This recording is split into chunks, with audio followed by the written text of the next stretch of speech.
ಯಾರು ಕಳಿಸಿದ್ರು ಕೊನೆಗೆ ಏನು ಫೈನಲ್ ವಿಷಯ ಸರ್, ಇವತ್ತು ಸಾಯಂಕಾಲ 7:30ಗೆ ರವಿಕುಮಾರ್ ಅವರು ನನಗೆ ಫೋನ್ ಮಾಡಿದರು, ಭೇಟಿ ಆಗಬೇಕು ಅಂತ. ನಾವು ಮನೇಲೇ ಇದ್ದೀನಿ, ಬನ್ನಿ ಸರ್ ಊಟಕ್ಕೆ, ಇಲ್ಲೇ ಊಟ ಮಾಡ್ಕೊಂಡು ಮಾತಾಡೋಣ ಅಂದೆ. ಯಾವಾಗ ಬಂದರೂ ದುರ್ಗಕ್ಕೆ ನಮ್ಮ ಮನೆಗೆ ಬಂದು ಹೋಗೋ ಅಭ್ಯಾಸ ಇದೆ ಅವ್ರಿಗೆ.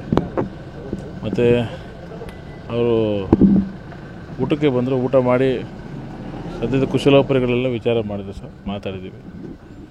ಇಷ್ಟ ಆಗಿದೆ ಸರ್. ಏನು ಭರವಸೆ ಕೊಟ್ಟಿದ್ದಾರೆ ಸರ್ ನಿಮ್ಗೆ? ಏನಾದರೂ ಭರವಸೆ ಅಂಥದ್ದು ಏನಿಲ್ಲ ಸರ್. ನಮ್ಮ ನೋವು ಏನಿದೆ ಹೇಳಿದ್ದೀವಿ, ನಮ್ಮ ಕಷ್ಟ ಏನಿದೆ ಹೇಳಿದ್ದೀವಿ, ನಾವು ಯಾವ ಪರಿಸ್ಥಿತಿ ಅನುಭವಿಸ್ತಾ ಇದ್ದೀವಿ ಅಂತ ಹೇಳಿದ್ದೀವಿ, ನಾವು ಯಾಕೆ ಈ ನಿರ್ಧಾರಕ್ಕೆ ಬಂದ್ವಿ ಅಂತಲೇ ಹೇಳಿದ್ದೀವಿ.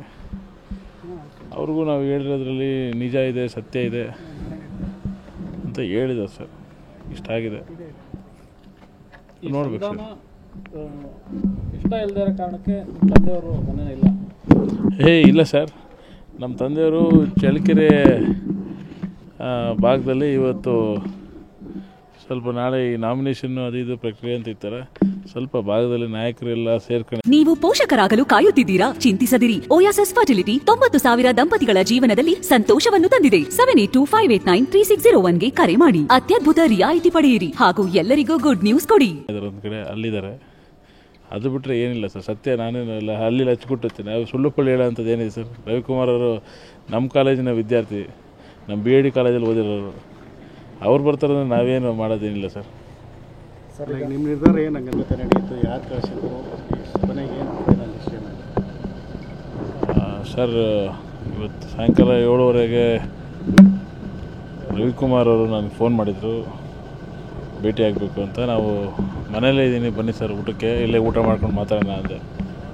ಯಾವಾಗ ಬಂದರೂ ದುರ್ಗಕ್ಕೆ ನಮ್ಮ ಮನೆಗೆ ಬಂದು ಹೋಗೋ ಅಭ್ಯಾಸ ಇದೆ ಅವ್ರಿಗೆ. ಮತ್ತು ಅವರು ಊಟಕ್ಕೆ ಬಂದರು, ಊಟ ಮಾಡಿ ಸದ್ಯದ ಕುಶಲೋಪರಿಗಳೆಲ್ಲ ವಿಚಾರ ಮಾಡಿದ್ರು ಸರ್, ಮಾತಾಡಿದ್ದೀವಿ. ಇಷ್ಟ ಆಗಿದೆ ಸರ್. ಏನು ಭರವಸೆ ಕೊಟ್ಟಿದ್ದಾರೆ ಸರ್ ನಿಮ್ಗೆ? ಏನಾದರೂ ಭರವಸೆ ಅಂಥದ್ದು ಏನಿಲ್ಲ ಸರ್. ನಮ್ಮ ನೋವು ಏನಿದೆ ಹೇಳಿದ್ದೀವಿ, ನಮ್ಮ ಕಷ್ಟ ಏನಿದೆ ಹೇಳಿದ್ದೀವಿ, ನಾವು ಯಾವ ಪರಿಸ್ಥಿತಿ ಅನುಭವಿಸ್ತಾ ಇದ್ದೀವಿ ಅಂತ ಹೇಳಿದ್ದೀವಿ, ನಾವು ಯಾಕೆ ಈ ನಿರ್ಧಾರಕ್ಕೆ ಬಂದ್ವಿ ಅಂತಲೇ ಹೇಳಿದ್ದೀವಿ. ಅವ್ರಿಗೂ ನಾವು ಹೇಳಿರೋದ್ರಲ್ಲಿ ನಿಜ ಇದೆ, ಸತ್ಯ ಇದೆ ಅಂತ ಹೇಳಿದ ಸರ್. ಇಷ್ಟ ಆಗಿದೆ, ನೋಡ್ಬೇಕು ಸರ್. ಇಷ್ಟ ಇಲ್ಲದೇ ಇರೋ ಕಾರಣಕ್ಕೆ ನಿಮ್ಮ ತಂದೆಯವರು ಮನೆ ಇಲ್ಲ? ಇಲ್ಲ ಸರ್, ನಮ್ಮ ತಂದೆಯವರು ಚಳ್ಳಕೆರೆ ಭಾಗದಲ್ಲಿ ಇವತ್ತು ಸ್ವಲ್ಪ ನಾಳೆ ಈ ನಾಮಿನೇಷನ್ನು ಅದು ಇದು ಪ್ರಕ್ರಿಯೆ ಅಂತ ಇರ್ತಾರೆ. ಸ್ವಲ್ಪ ಭಾಗದಲ್ಲಿ ನಾಯಕರೆಲ್ಲ ಸೇರ್ಕೊಂಡಿದ್ದಾರೆ, ಒಂದು ಕಡೆ ಅಲ್ಲಿದ್ದಾರೆ. ಅದು ಬಿಟ್ಟರೆ ಏನಿಲ್ಲ ಸರ್. ಸತ್ಯ ನಾನೇನಿಲ್ಲ ಅಲ್ಲಿ ಹಚ್ಕೊಟ್ಟಿರ್ತೀನಿ. ನಾವು ಸುಳ್ಳು ಪಳ್ಳಿ ಹೇಳೋ ಅಂಥದ್ದು ಏನಿದೆ ಸರ್. ರವಿಕುಮಾರ್ ಅವರು ನಮ್ಮ ಕಾಲೇಜಿನ ವಿದ್ಯಾರ್ಥಿ, ನಮ್ಮ BID ಕಾಲೇಜಲ್ಲಿ ಓದಿರೋರು. ಅವ್ರು ಬರ್ತಾರಂದ್ರೆ ನಾವೇನು ಮಾಡೋದೇನಿಲ್ಲ ಸರ್. ಸರ್, ಈಗ ನಿಮ್ಮ ನಿರ್ಧಾರ ಏನು ಹಂಗಂತ